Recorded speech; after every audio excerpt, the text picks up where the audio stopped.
Let's say that you were never born. What if you were never born? So, would you be in a black void or experiencing uh, like this bliss of not existing or peaceful oblivion or nothingness? Um, just this complete uh, blankness or a deprivation from experience altogether. What philosopher Tom Clark calls an experience of no experience. That's nonsensical, um, to believe that there would be this perpetual um,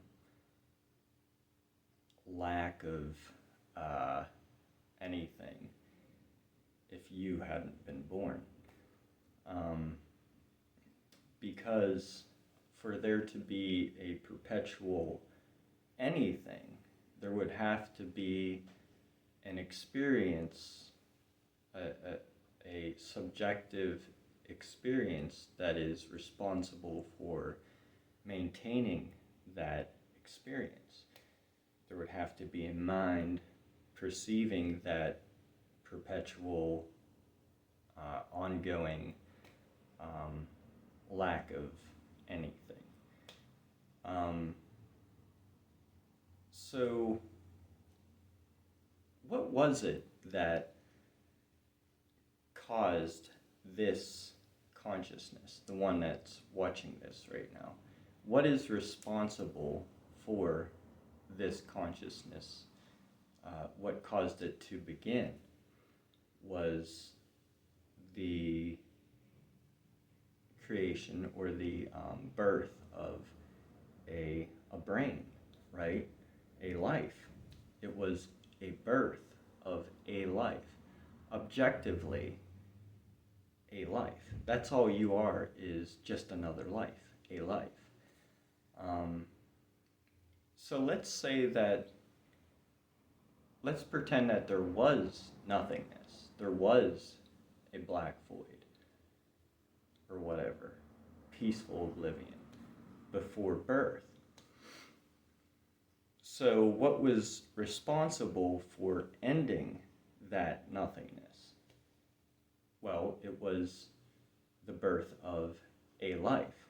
It doesn't matter if you see that life as yourself, it was just a life ended that non existence or that nothingness. So it was the here, let's imagine. So imagine a completely empty universe. There's no life. There's just planets and stars or whatever. The stuff that can eventually make life, but there's no life and therefore no consciousness anywhere in this universe. But then, one day, a life comes to exist. And so now there's consciousness. So, what difference does it make as far as there being consciousness, whether that life is the one that's watching this video right now or some other life, as far as the ending of non-existence or nothingness?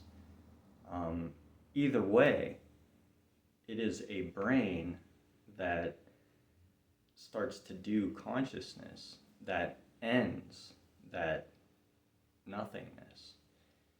So it's the birth. You have to look at yourself objectively as a brain that just like is doing consciousness, or look at yourself objectively as a life, just a life. So in this empty universe, if so imagine a black void, but then just imagine this awareness suddenly an onset of awareness. And it doesn't matter whether or not which brain is responsible for that awareness. There just is awareness. It could be the brain that's watching this video right now, you, or it could be some other brain. It doesn't matter. The nothingness was ended due to the birth of a life. So there is consciousness. There is no lack of consciousness. There is no, just because other people and animals were not born, doesn't mean that there is no like pockets of non-existence or nothingness. There is consciousness, and there's no way to block it, because it's the only experience there is. There is experience. So if you weren't born, imagine you weren't born, but there were other lives born. So this life wasn't born, but other lives were born. So instead of this life, it would be one of the lives that were born. You wouldn't exist. That life wouldn't exist, but other lives did come to exist. And so you can imagine, like, sure, I'll grant you nothingness or a black void, but then a life is born, and so the black void is gone. And so it doesn't matter which life is born. It's just there is no, that non-existence has been ended. So it doesn't really matter if you want to, if you say, I wish I were never born, well then if it wasn't this life, it'd be some other life. And most anti-natalists are against all life. If you ask them, which I have on Facebook and other social media, if you weren't born you, and you could have been born someone else or something else, would that have been preferable? And they say no life is the only thing that's preferable. Non-existence is the only thing that's preferable. But to say that non-existence is preferable is to immediately turn non-existence into something that can be preferable.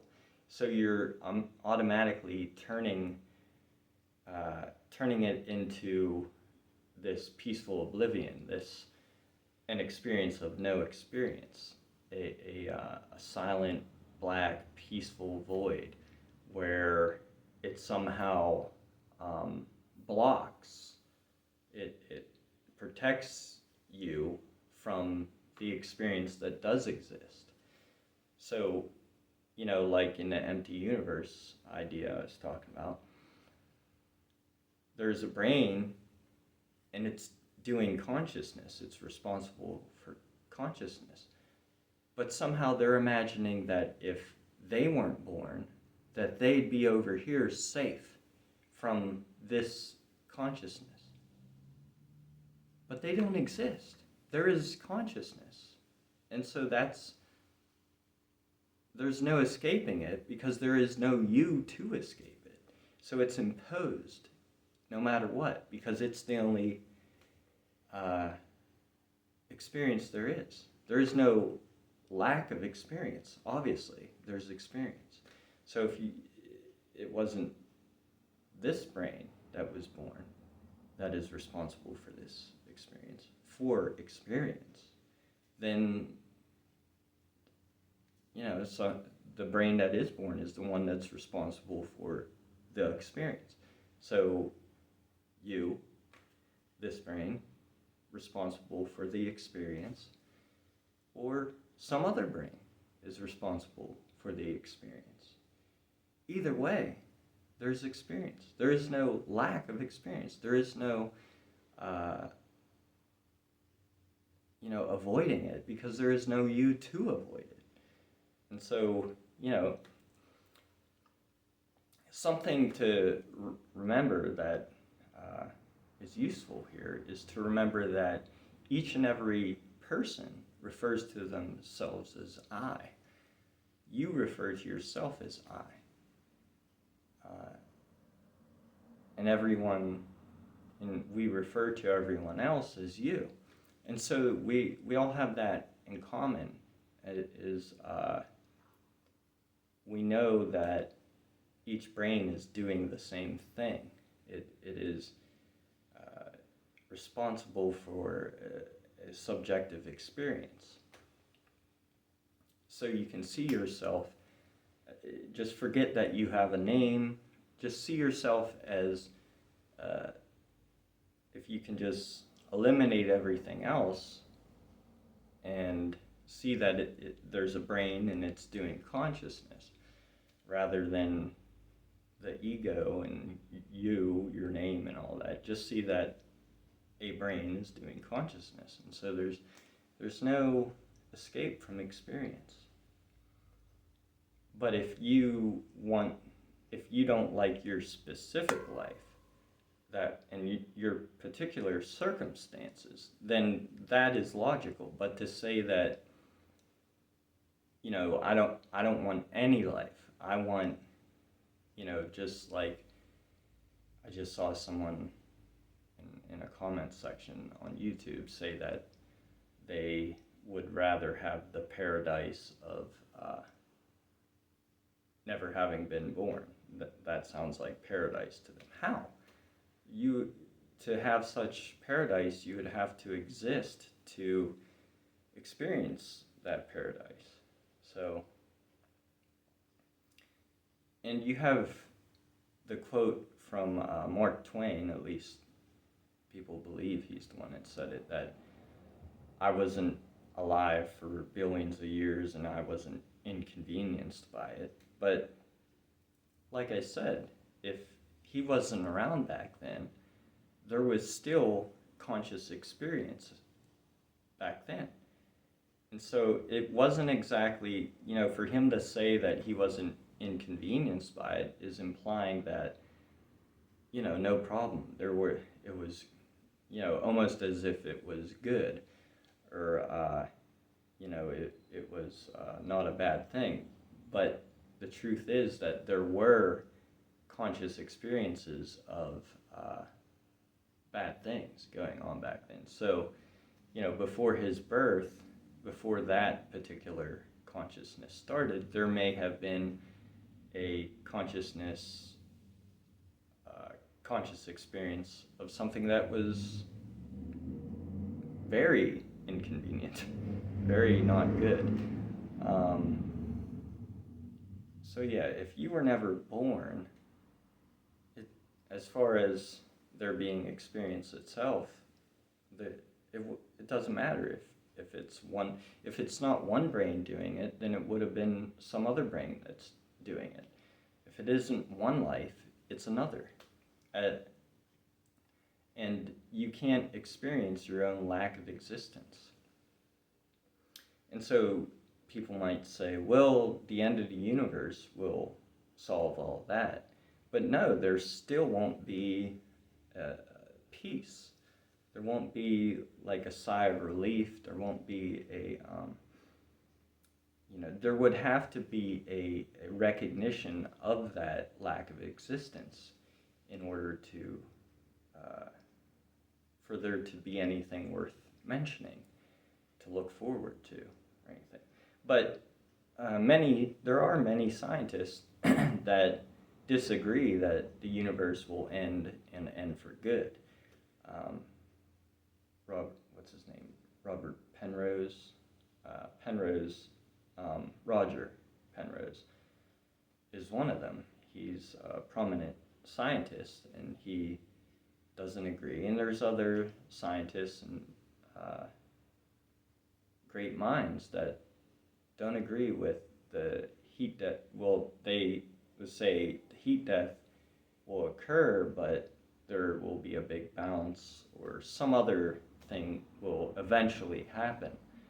And so that's the idea of it's not finalized. We can't know that yet, so it's speculation.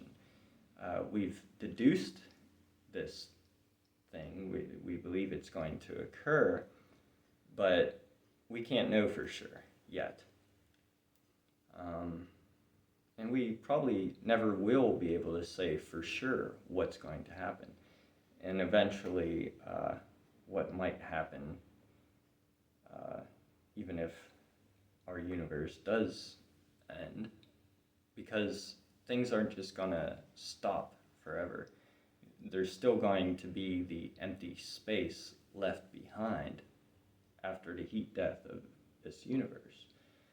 And so that goes back to what it was before the Big Bang. And so it's like, well, if it happened once, what's stopping it from happening again? Just like what I'm talking about with, if you die and if this life ends, but there are other lives that come to exist after this life ends, then the same thing happens again, only it's a different life. It's not a continuation of you. It's just that there's life, and then it ends, and then life comes again. Something else, some other life comes again after this one has ended. So like a human is born, and then it dies, and then let's say a frog, comes to exist, and then there's that conscious experience, then it dies, and then an alien somewhere, and then an AI, and it's just there's just all this reemergence of conscious experience. It's just being done by different brains. It doesn't end. It's just, and each time that there isn't a brain doing consciousness, that's not experienced. There is no respite, as Tom Clark put it. So yeah, if all these anti-natalists saying like they wish they were never born, and I saw someone the other day on Twitter saying about how we all ought to be very angry with our parents. They're going to use this anti-natalism to lash out at their parents, to scold their parents, stuff. And they're not hearing this side of the story. They're just hearing all these popular anti-natalists feeding them this delusion that if they weren't born, that there would be this better thing they call non-existence. And they'll deny. They're like, no, you just wouldn't exist. It's like, exactly, but what happened the last time you didn't exist? It was merely the event objectively of a life is what's responsible for the coming of the life, is what's responsible for ending that non-existence. And so if that's all it takes to end non-existence is the birth of a life, then we know there will be births of lives after this one ends. So it's just, like I said, it just keeps, it just keeps going. And anyways, I feel like I've said enough, but yeah, if you were never born, as far as there being conscious experience, it doesn't matter if you were born or not. And are we going to say, well, we have to kill all life? We have to, commit global genocide of all life? Talk about imposing. I don't think that the universe is empty. I don't think we're the only conscious beings in the universe, but that's speculation as well. But as far as right now, life is going to continue for a long, long time. So, and the rest, what happens billions or millions of years from now, that's, speculation. So, thanks for watching.